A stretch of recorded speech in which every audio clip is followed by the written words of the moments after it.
Assalamualaikum warahmatullahi wabarakatuh.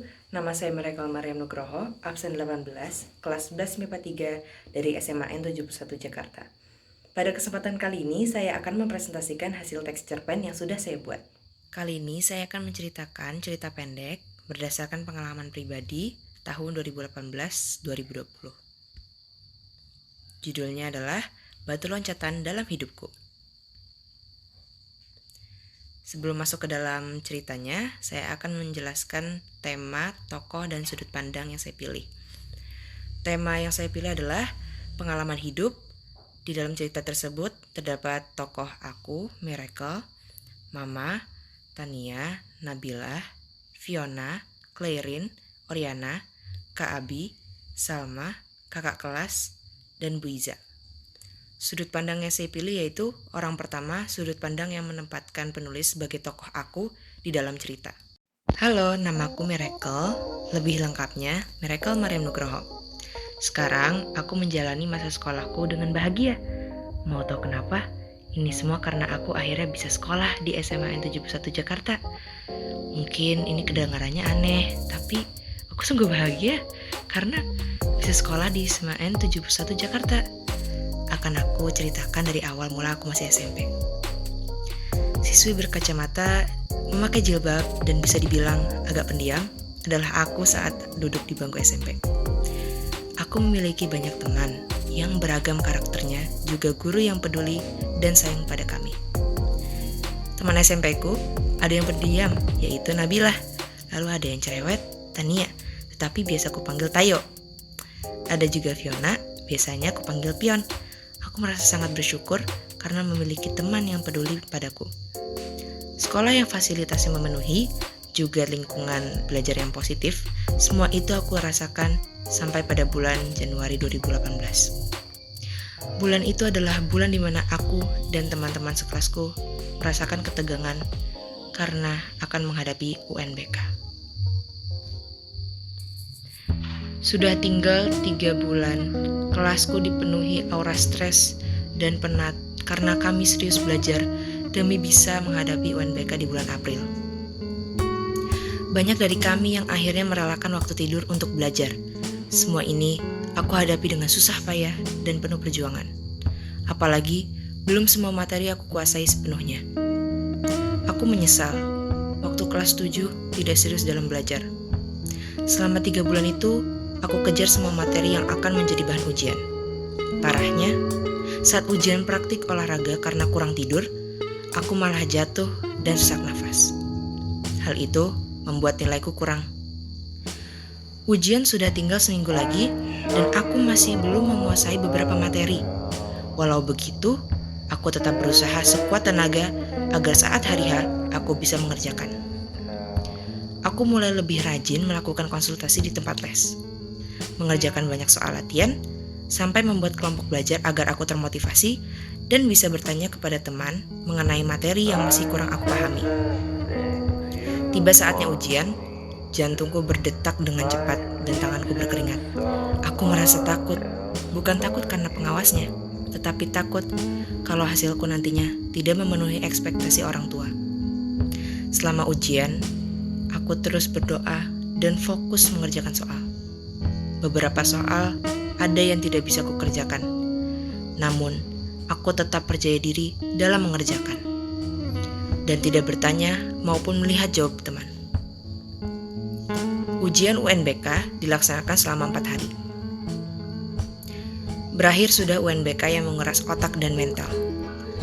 Aku dan teman-teman seangkatan lega, namun masih tegang menunggu hasil kerja keras kami masing-masing. Setelah beberapa hari, nilai ujian keluar. Nilai dikirimkan melalui pesan di gawai dalam PDF. Saat itu, ibuku yang melihat nilainya terlebih dahulu. Reaksinya yang pertama kali melihat nilaiku membuatku sangat bingung, sedih, dan stres. Aku masih ingat sampai sekarang kalimat yang diucapkan ibuku waktu itu. Ya, kok cuma segini? Saat awal, aku merasa kecewa pada diriku sendiri. Aku merasa tidak ada gunanya kalau aku makan, tidur, bahkan untuk berkumpul bersama keluarga di ruang tengah pun rasanya tidak pantas. Aku menganggap diriku telah gagal dalam memenuhi ekspektasi ibuku. Untuk melanjutkan ke jenjang SMA. Selama pendaftaran, aku hanya bisa berdoa yang terbaik agar aku bisa masuk ke SMA yang aku inginkan. Oh iya, perlu aku ingatkan, pilihan pertamaku bukan SMA 71 Jakarta. Harapanku untuk bisa masuk di SMA itu seketika kandas, karena nilaiku yang kurang dibanding peserta yang lain. Akhirnya, namaku terus saja turun dari pilihan sekolah pertama ke pilihan kedua. Pasti banyak yang berpikir kalau pilihanku yang kedua adalah SMA 71 Jakarta. Yap, itu bukan pilihan keduaku. SMA 71 Jakarta merupakan pilihan ketiga. Aku bahkan sengaja untuk mendaftar ulang di jalur umum dengan sekolah pilihan pertama. Namun memang bukan rezekiku untuk bersekolah di sana. Setelah egoku yang akhirnya turun, aku mulai mendaftarkan namaku di SMA 71 Jakarta. Tentu saja, aku masih takut. Takut nilai tidak memenuhi untuk bisa masuk di sekolah ini. Orang tuaku dan aku senantiasa berdoa agar aku bisa diterima di SMA 71 Jakarta. Doa yang dipanjatkan akhirnya terkabulkan. Namaku termasuk di dalam siswa SMA 71 Jakarta. Selama bersekolah di SMA 71 Jakarta, aku bertemu guru serta staf yang berada di sana. Hal yang pertama kali aku rasakan yaitu kehangatan pihak sekolah saat menyambut kami sebagai murid baru. Rasanya senang sekali. Aku jadi penasaran dengan teman-temanku di kelas nanti. Kegiatan belajar mengajar dimulai.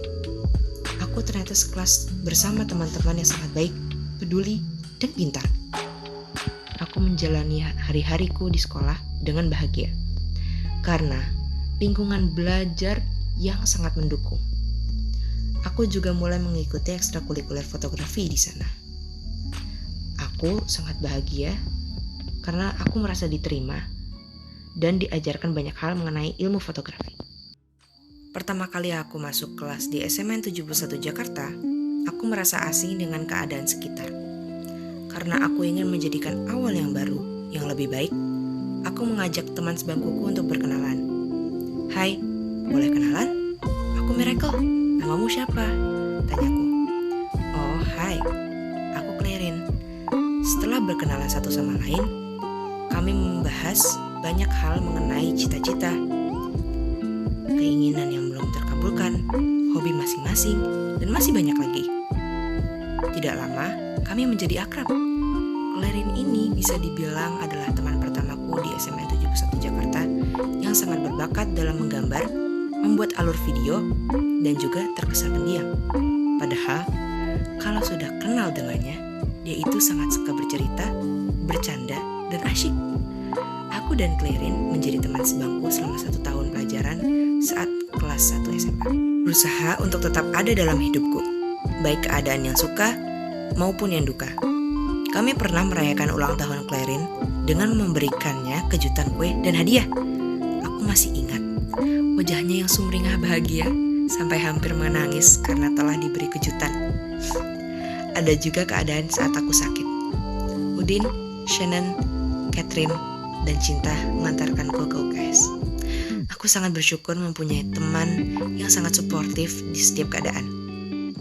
Banyak hal yang sudah kami alami bersama, seperti belajar bersama, menonton film di bioskop sepulang sekolah, bercanda bersama, sedih bersama, dan masih banyak lagi. Menurutku, mereka ini adalah orang-orang yang sangat spesial. Teman-temanku ini aku bilang spesial karena belum pernah aku merasakan teman yang bisa sedekat ini dan memiliki pemikiran yang satu frekuensi. Mereka juga yang membuatku sadar kalau ternyata aku punya cita-cita menjadi seorang guru matematika.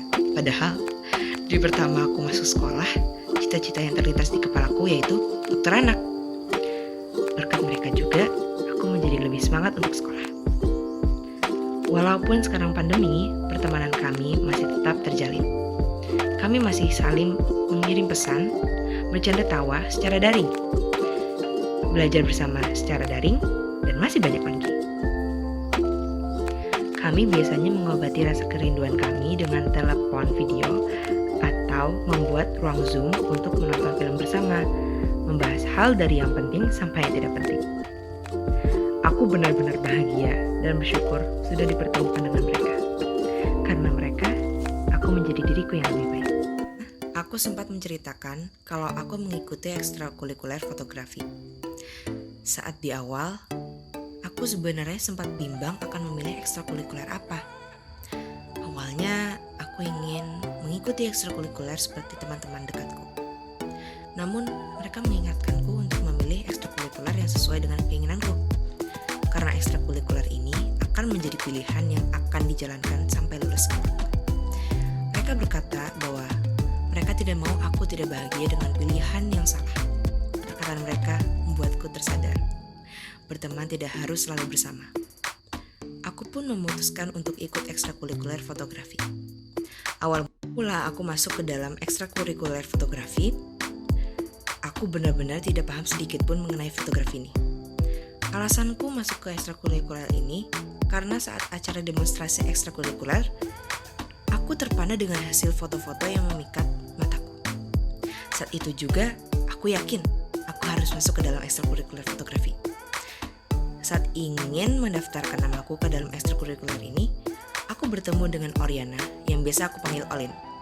Dia adalah orang yang ceria, berbakat, dan sangat paham mengenai ilmu fotografi. Alasan Olin mengikuti ekstrakurikuler ini yaitu karena dia ingin mendalami fotografi sekaligus menjalankan hobinya. Kafe masa lalu menjadi tempat pertama kali aku bertemu dengan anggota fotografi.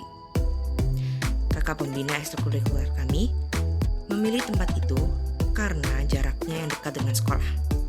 Sekaligus tempatnya sangat artistik, sangat cocok untuk menjadi tempat foto. Pembukaan ekstrakurikuler diawali dengan perkenalan diri masing-masing. Oh iya, ekstrakurikuler fotografi ini bernama Photoclass. Kakak pembina ekstrakurikuler kami bernama Kak Abi. Nama ketua Photoclass 2019-2020 yaitu Kak Tristan. Ada juga yang seangkatan denganku bernama Olin dan Rian. Materi pertama yang diberikan oleh Kak Abi yaitu pengenalan penggunaan kamera. Kebetulan di Photoclass tidak mewajibkan anggotanya untuk mempunyai kamera. Karena tanpa kamera pun bisa memotret dengan menggunakan smartphone. Tetapi karena materi hari itu yang dibahas adalah penggunaan kamera, maka bagi yang tidak mempunyai atau tidak membawa kamera boleh meminjam. Aku membawa kamera punya ayahku.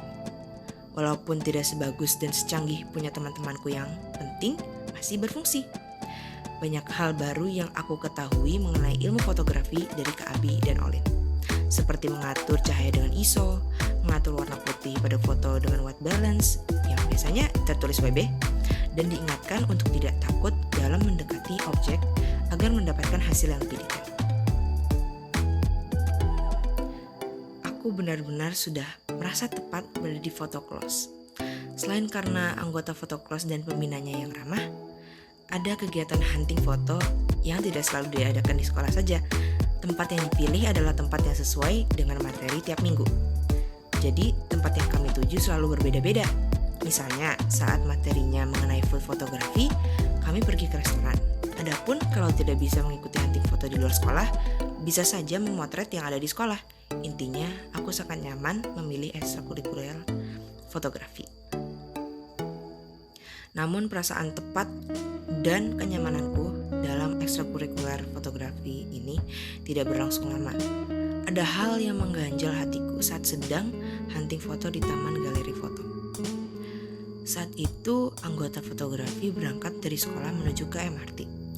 Kami berangkat ke sana menggunakan gokar agar lebih hemat dan lebih cepat sampai. Sampainya di MRT, kami melanjutkan perjalanan ke Taman Galeri Foto. Selama perjalanan, Olin memintaku untuk menjadi model fotonya. Katanya untuk mencoba kameranya sebelum dipakai untuk memotret di taman nanti. Aku pun mengikuti instruksinya agar hasil fotonya bagus. Setelah memotret 2 kali, Olin memperlihatkan hasil fotonya kepadaku. Aku terkejut setelah melihat hasil fotonya yang sangat bagus. Kakak pembina yang menyadari aku terkejut jadi penasaran, ingin melihat hasil fotonya juga. Reaksi dari kakak pembina juga terkejut. Karena komposisi dalam hasil pemotretannya yang sangat apik dengan efek buram pada objeknya yang di belakang membuat fotonya terlihat fokus terhadap satu objek yang ada pada foto. Aku yang mendengarkan temanku dipuji dan ditanyai penggunaan teknik dalam foto menjadi merasa rendah diri. Tiba-tiba kereta berhenti dan pintunya terbuka secara otomatis. Aku dan anggota yang lainnya turun dari sana dan melanjutkan perjalanan ke taman galeri foto. Karena letaknya yang tidak jauh, kami memutuskan untuk berjalan kaki. Walaupun menurutku itu sangat melelahkan, namun terbayarkan karena di sana tempatnya penuh dengan spot foto yang menarik. Bahkan di sepanjang taman bisa melihat hasil foto dari fotografer yang sudah berpengalaman. Seperti biasa, kami, anggota Photoclass, memulai kegiatan kami, yaitu hunting foto. Karena hari itu bebas, boleh memotret apa saja, akhirnya aku mencoba memotret Olin. Hasilnya sangat berbeda jauh dibandingkan dengan punya Olin yang komposisinya pas dan pencahayaannya yang baik. Tentu ini membuatku sedikit rendah diri karena belum mempunyai kemampuan fotografi yang banyak. Kota aktif memotret banyak hal di taman, seperti bunga, perosotan, pohon, ayunan, penjual, dan masih banyak lagi. Hari itu aku agak bersedih karena kemampuanku dalam memotret belum seapik punya temanku. Aku pun malu-malu untuk menunjukkan hasil fotoku kepadanya. Untung pikiran negatifku dipotong oleh perkataan Kak Abi yang menyuruh kami untuk menyudahi kegiatan hunting foto untuk hari itu. Sebelum pulang dari taman galeri foto, aku dan anggota Photoclass yang lainnya bersama dengan Kak Abi foto di depan salah satu karya foto dari fotografer handal.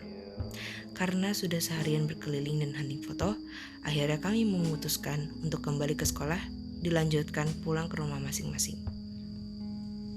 Sifat rendah diri yang aku alami terjadi lagi saat ada acara Sevon dari sekolah. Acara itu menghadirkan beberapa bintang tamu terkenal yang nantinya tugas anggota Photoclass untuk mendokumentasikan kegiatan pada hari itu.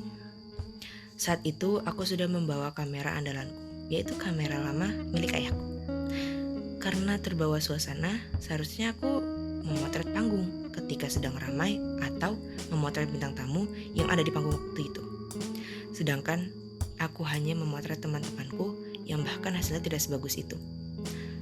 Lalu aku juga memotret langit pada saat konser dimulai dan deretan lampu di acara tersebut. Aku menyesali sifatku yang mudah terbawa suasana yang pada akhirnya membuat aku tidak menyelesaikan tugas foto dari ekstrakurikuler fotografi. Setelah kejadian acara Sevon itu, aku hampir menyerah dalam mengerjakan tugas fotografi. Aku mulai menunjukkan sifatku yang benar-benar tidak percaya diri dalam ekstrakurikuler fotografi. Seperti tidak mengumpulkan tugas foto, tidak menghadiri acara hunting foto, tidak menjawab telepon dari kakak pembina yang pasti akan menanyakan absen kehadiran pada hari itu. Bahkan, aku berniat untuk keluar dari ekstrakurikuler fotografi. Itu sudah sangat parah. Yang awalnya dari rendah diri, berkembang menjadi meninggalkan tanggung jawabku sebagai anggota fotografi. Aku menyadari bibit dari sifat yang tidak sehat ini akan menjadi kebiasaan buruk. Tidak hanya dalam fotografi, bisa jadi sampai berpengaruh ke dalam kegiatan belajar mengajar di sekolah. Tidak mau hal itu terjadi, aku memikirkan cara agar aku bisa kembali percaya diri dan bertanggung jawab dengan hal yang sudah aku pilih. Akhirnya, aku berniat untuk mengubah pemikiranku yang awalnya rendah diri setelah melihat karya orang lain menjadi motivasi diri dan sebagai pembangun rasa keingintahuan yang tinggi mengenai cara orang lain agar bisa menghasilkan karya yang apik. Aku juga mengingatkan diriku sendiri bahwa sudah banyak orang yang membantuku dalam ekstrakurikuler fotografi sejauh ini. Kebaikan kakak kelas selama berada di Photoclass juga membuat hatiku luluh dari segala beban yang aku tumpuk selama ini. Ada juga pertolongan dari Olin yang sangat membantuku untuk berkembang dan memahami ilmu dan teknik fotografi. Semua ini membuatku mampu bertahan di dalam ekstrakurikuler fotografi sampai sejauh ini. Sekarang, aku telah menjadi sekretaris Photoclass periode 2020-2021. Aku juga mulai rajin kembali dalam mengerjakan tugas fotografi, rutin mengikuti pertemuan secara daring, dan aktif dalam kegiatan yang dicanangkan oleh Fotoklos. Seluruh perkembanganku dalam ekstrakurikuler fotografi membangun pribadiku yang lebih percaya diri, semangat, dan bertanggung jawab. Setiap hari di sekolah selalu ada hal yang menarik, baik di kelas, di kantin, di ruang guru, bahkan di lapangan. Semua hal positif yang mengitariku membuat nilaiku perlahan meningkat. Saat pengambilan rapor semester pertama, aku mendapatkan peringkat 4. Lalu tidak terasa, tiba saat pengambilan rapor semester kedua. Aku terkejut. Bagaimana tidak? Diriku yang masih terngiang saat gagal dalam memenuhi ekspektasi nilai UNBK, tiba-tiba mendapat peringkat pertama di kelas 1 SMA. Nik meningkat, khususnya di matematika. Guru matematika minatku, Bu Iza, menawarkanku untuk ikut lomba matematika. Aku berpikir itu adalah kesempatan yang bagus untuk menambah wawasan dan pengalamanku. Apalagi, aku sangat tertarik di pelajaran matematika. Aku mendaftarkan namaku dalam lomba matematika dan rutin mengikuti pelatihan khusus untuk lomba itu. Dalam pelatihan itu, aku bertemu dengan beberapa kakak kelas dan teman seangkatanku. Namun yang akhirnya menjadi teman baikku, yaitu Salma. Dia adalah siswi yang sangat pintar matematika dan mempunyai kepribadian yang asyik. Kami berlatih bersama, bertukar pendapat mengenai soal matematika, bahkan hal yang di luar topik lomba pun kami bincangkan. Tidak terasa, hari ketika lomba datang. Aku dan anggota lomba lainnya terlihat takut. Namun, kami tetap berusaha tenang karena kami sudah berusaha semaksimal mungkin. Lombanya dilaksanakan di salah satu SMAN daerah Rawamangun. Saat melihat pembagian ruangan, ternyata aku tidak dalam satu ruangan dengan Salma. Namun, untungnya masih ada kakak kelas yang satu ruangan bersamaku. Aku lega karena masih ada yang aku kenal yang satu ruangan bersamaku. Walaupun jaraknya sangat jauh, aku berada di paling belakang dan kakak kelasku di depan. Instruksi lomba diumumkan oleh pengawas. Dilanjutkan dengan pembagian soal lomba. Karena ini adalah lomba pertamaku, aku merasa gugup hingga tanganku membasahi kertas soal. Untungnya, jawaban dari soal lomba diisi melalui website. Lomba berlangsung sekitar 2 jam. Seingatku, ada beberapa soal yang tidak aku tahu cara pengerjaannya. Namun, dengan bekal belajar mengikuti pelatihan di sekolah maupun mandiri di rumah, aku kerjakan soal-soal tersebut dengan percaya diri. Akhirnya, lomba matematika telah selesai. Aku mengumpulkan jawabanku dengan menekan tulis dan pada layar gawaiku. Aku dan kakak kelas yang satu ruangan lomba keluar bersama melalui pintu dan menemui Salma yang ternyata juga sudah selesai. Kami saling berdiskusi mengenai soal lomba tadi. Kata kakak kelas yang satu ruangan denganku, "Tadi aku ngerjain soal nomor 27 pakai cara yang di pelatihan, kok nggak ketemu ya jawabannya?" "Oh, aku juga kak. Tapi tadi aku pakai cara nalar. Baru aku hitung sisanya, terus aku ketemu jawabannya," balas Salma. Aku yang menyadari caraku dan Salma dalam pengerjaan soal nomor 27 sama, langsung menyahut balasan Salma. "Oh, jawabannya 36 bukan sih?" kataku. Salma mengiyakan perkataanku yang menandakan jawaban kami sama. Aku senang karena ada satu soal yang jawabannya sama denganku. Kami, para peserta lomba, menyusuri tangga menuju ke lapangan untuk diberi ucapan selamat karena telah selesai mengerjakan soal. Juga diberi pengumuman bahwa lomba ini merupakan tahap pertama yang akan lolos dan hanya sekitar setengah dari jumlah peserta lomba olimpiade. Hasil yang lolos lomba untuk lanjut ke babak kedua telah diumumkan. Aku benar-benar sudah pasrah dengan apapun hasilnya. Karena aku berpikir kalau aku lolos, aku akan senang dan bersyukur dapat ikut ke lomba babak kedua. Namun, jika aku kalah, aku akan tetap bersyukur karena telah mendapatkan ilmu baru serta pengalaman yang sangat berharga. Tiba-tiba, gawaiku bergetar, yang artinya terdapat notifikasi yang masuk. Saat kubuka, aku mendapat email dari pihak penyelenggara lomba. Aku kaget dan bersyukur. Tertulis di email itu, "Selamat kepada Miracle Mariam Nugroho dari SMA 71 Jakarta Timur yang telah lolos lomba matematika babak pertama. Aku berterima kasih kepada semua guru pembimbing yang telah membimbingku dari hari pertama pelatihan hingga aku lolos babak pertama. Aku benar-benar tidak menyangka hal itu dapat terjadi." Teriakan seorang siswi dari lorong sekolah terdengar ketika murid telah pulang sekolah. "Aku lolos!" Ternyata yang teriak adalah Salma. Aku mendatanginya dan mengucapkan selamat kepadanya. Kami merayakan hari itu dengan membeli chat time, minuman susu dengan jelly, dan tambahan gula. Guru pembimbing lomba kami datang dan memberikan ucapan selamat, juga memberikan semangat dalam mempersiapkan lomba pada babak selanjutnya. Setelah merayakan atas lolosnya dalam lomba tersebut, aku pulang dijemput oleh ibuku. Aku memberitahu pada ibuku kalau aku telah lolos lomba pertama. Ucapan selamat, syukur, dan bangga dari ibuku memenuhi ruangan mobil pada saat itu. Hari itu merupakan hari yang sangat berkesan bagiku dan penuh dengan api semangat. Bersiap-siap untuk pergi ke sekolah, lalu masuk ke dalam mobil yang akan mengantarkanku ke sekolah. Hari itu, langit menyapa dengan harapan barunya. Angin berbisik menyampaikan pesan "Selamat pagi".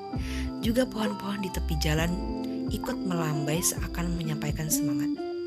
Sesampainya di sekolah, aku mengikuti pelatihan lomba babak kedua. Bersama 4 peserta lomba yang lolos, aku mengerjakan soal latihan yang menurutku lebih sulit dari soal lomba sebelumnya. Kami mengerjakan dan membahas soal didampingi oleh guru pembimbing lomba. Banyak ilmu yang baru aku dapatkan dari pelatihan itu. Pelatihan terus diadakan setiap hari. Semakin beragam rumus dan soal baru yang aku dapatkan membuatku semakin tertantang dan semangat akan menghadapi lomba babak kedua. Sama seperti lomba pada babak sebelumnya, aku dan Salma saling bertukar pendapat mengenai pengerjaan soal latihan. Kadang kami menggunakan langkah yang berbeda, namun di akhir jawabannya sama. Dan dari situ kami berdiskusi menentukan langkah mana yang lebih efektif yang akan dipilih. Waktu terus berlalu. Tidak terasa, besok sudah memasuki hari lomba babak kedua. Suasana di pelatihan terasa semakin intens. Kami para peserta lomba berlatih sekali lagi dalam memantapkan kesiapan lomba pada hari esok. Termasuk aku tidak tenang hari itu. Hari di mana kami akan melaksanakan lomba babak kedua di Jakarta Selatan. Kami datang ke sekolah lebih awal agar tidak terjebak hiruk-pikuknya kota Jakarta. Kami masuk ke dalam gokar berwarna putih. Selama perjalanan menuju tempat lomba matematika babak kedua, jantungku terus berdegup kencang. Untungnya, di mobil, kami diberi arahan dan motivasi oleh guru pembimbing kami. Berkat perkataan guru pembimbing kami tadi, aku menjadi lebih tenang dan percaya diri. Setelah kurang lebih setengah jam, kami sampai di tempat lomba. Turun dari mobil, aku melihat tangga yang mengarah ke pintu otomatis dari gedung tempat aku lomba matematika babak kedua. Kami memasuki gedung tersebut dan berfoto di depan layar yang bertuliskan gedung dari tempat aku lomba. Foto itu diambil sebagai bukti untuk dikirimkan ke sekolah yang menunjukkan kalau SMA 71 Jakarta pernah mengikuti lomba matematika ini. Aku masih ingat, aku memakai seragam batik khas sekolahku, batik SMA 71 Jakarta yang sangat aku banggakan. Setelah selesai berfoto, kami menuju ke ruangan lomba dengan menggunakan lift. Pintu lift terbuka. Ruangan lomba mulai terlihat. Sekali lagi, aku merasa jantungku berdegup lebih kencang.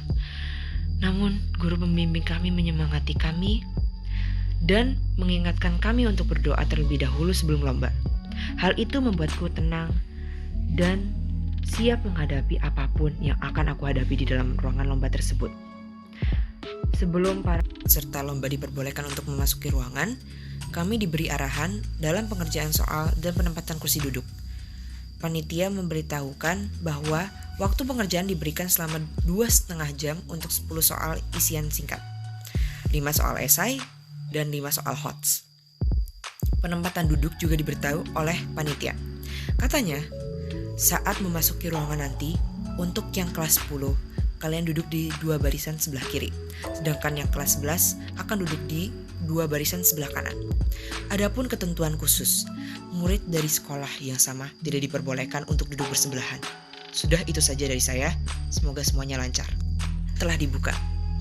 Semua peserta lomba akhirnya masuk dan duduk di tempat sesuai arahan panitia lomba. Aku memilih tempat duduk yang berada di tengah pada barisan kedua dari kiri. Salma memilih tidak jauh dariku. Dia duduk berada di depanku. Tidak lama setelah kami duduk, soal pun dibagikan kepada kami. Waktu pengerjaan dimulai. Saat itu, aku berdoa terlebih dahulu. Selama pengerjaan soal, ruangan hening dan fokus terhadap pengerjaan soal. Ternyata banyak soal yang aku tidak tahu cara menyelesaikannya. Aku sempat panik, namun aku berusaha untuk tetap fokus dan tenang dalam mengerjakan soal. Tidak terasa 2 jam sudah terlewati. Panitia mengingatkan peserta lomba kalau ujian tersisa 30 menit lagi. Sedangkan masih ada beberapa soal yang belum aku temukan jawabannya. Aku pun menyelesaikan soal dengan cara yang aku ketahui. Waktu tersisa 5 menit. Walaupun aku berhasil menemukan semua jawaban soal, tetapi aku tidak yakin terhadap beberapa jawaban yang aku dapatkan. Akhirnya waktu habis. Panitia menyuruh mengumpulkan soal.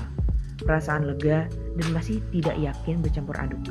Karena di satu sisi, lomba sudah selesai. Namun di sisi lain masih terpikirkan, apakah aku bisa lolos menuju babak selanjutnya atau tidak? Pikiranku yang masih bercampur aduk dibuyarkan oleh tepukan tangan dari belakang. Ternyata itu adalah guru pembimbing kami yang datang untuk menjemput kami. Acara dilanjutkan dengan pengenalan pekerjaan aktuaris, yaitu pekerjaan yang bekerja di bidang pengukuran dan manajemen risiko serta ketidakpastian dalam usaha. Aku sempat tertarik untuk menjadi aktuaris karena pemateri mengatakan bahwa pekerjaan ini termasuk sedikit yang ada di Indonesia. Selesai materi dijelaskan, aku berfoto lagi di atas panggung bersama peserta lomba SMA 71 Jakarta, guru pembimbing, dan kepala sekolah SMA 71 Jakarta. Foto telah usai. Kami pun kembali ke sekolah. Kami semua tertidur pulas di dalam gokar yang dipesan oleh guru pembimbing. Sekolah dengan selamat, dan ternyata di sekolah pelajaran telah usai. Aku dan peserta lomba lainnya duduk di kursi dekat kantin. Kami membicarakan hal-hal mengenai lomba tadi. Saat sedang asyik membahas kejadian tadi, tiba-tiba wakil kepala sekolah datang dan mendoakan kami. Semoga menang ya, Nak. Dan yang lebih mengejutkannya lagi, guru pembimbing kami menawarkan makan dan minum yang kami inginkan sebagai hadiah. Sudah berusaha keras karena telah berhasil sampai di babak kedua. Aku masih ingat, aku dan peserta lain sepakat untuk makan burger McDonald dan minum minuman yang ada di kantin sekolah. Hari itu, kami habiskan dengan makan dan minum bersama. Pengumuman mengenai murid yang akan lolos lomba matematika babak kedua akan diumumkan melalui guru pembimbing kepada kami. Kami harus menunggu pengumuman selama seminggu. Hari-hari dalam 1 minggu menunggu pengumuman, aku lewati dengan penuh cemas. Kala itu, aku takut tidak bisa lolos babak kedua. Namun, teman sekelasku, Karel namanya, pernah bercerita kalau dia dahulu pernah mengalami hal yang tidak diinginkannya terjadi. Namun, dia tetap bersyukur dan ikhlas terlepas dari hal yang merugikannya. Kata dia, aku gak bisa memprediksi dan mengubah apa yang akan datang. Namun, aku bisa menyerahkan segala hal padanya. Karena aku yakin seburuk-buruknya suatu nasib itu akan menjadi ilmu dan pengalaman yang sangat berguna untuk masa depan. Cerita dari Karel teringat kembali dan menenangkanku. Karena itu menunjukkan bahwa aku tidak perlu gelisah dengan apa yang akan diumumkan nanti. Telah berlalu dengan cepat. Tidak terasa hari ini akan ada pengumuman siapa yang akan lolos lomba matematika babak kedua. Kami, para peserta lomba, dipanggil melalui radio sekolah dan disuruh untuk berkumpul di ruangan pelatihan. Sambil berjalan, kami berdoa yang terbaik agar kami termasuk yang lolos lomba ini. Sesampainya di ruangan pelatihan, Kami langsung duduk di tempat kami duduk seperti biasa. Guru pembimbing datang dari arah pintu sebelah kiri. Tanpa basa-basi yang memakan waktu, guru pembimbing kami mengumumkan siapa yang akan lolos dalam lomba babak kedua. Tentunya yang menang adalah bukan aku, tapi kakak kelas yang memang sangat pintar dalam matematika. Meskipun aku tidak lolos babak kedua ini, aku sangat bersyukur karena sudah diberikan kesempatan untuk ikut lomba matematika. Lomba matematika ini sudah menjadi bagian dari pengalaman hidupku. Mulai saat itu aku berpikir, mungkin hal yang aku inginkan bukanlah hal yang terbaik untukku. Pengalaman yang aku alami ini membuatku tersadar kalau nilai tidak bisa menentukan nasib diriku. Nilai kurang bukan berarti tidak bisa diperbaiki. Aku juga tersadar akan kesalahan yang dahulu aku lakukan saat masih di bangku SMP. Kesalahan yang dahulu merupakan batu loncatan dalam hidupku untuk membuatku belajar menjadi lebih baik. Aku belajar materi saat mendekati ujian yang membuat nilaiku kurang memuaskan dan membuatku panik. Seharusnya materi dipelajari secara sedikit demi sedikit yang nantinya tidak menjadi beban dalam hidup. Aku paham dan selalu berusaha memperbaiki kesalahanku agar aku tidak kembali kepada kesalahanku yang dulu. Amanat dari cerita tersebut yaitu terkadang hidup tidak seperti apa yang kita inginkan. Bukan karena kita tidak pantas mendapatkannya, tetapi karena kita berhak mendapatkan lebih. Nilai tidak bisa menentukan nasib seseorang. Namun, kita tetap harus berusaha keras untuk bisa mendapatkan yang lebih baik. Kesalahan yang dahulu merupakan batu loncatan dalam hidup dan menjadi pelajaran untuk kedepannya agar tidak terulang kembali. Terima kasih sudah menonton, semoga bermanfaat. Assalamualaikum warahmatullahi wabarakatuh.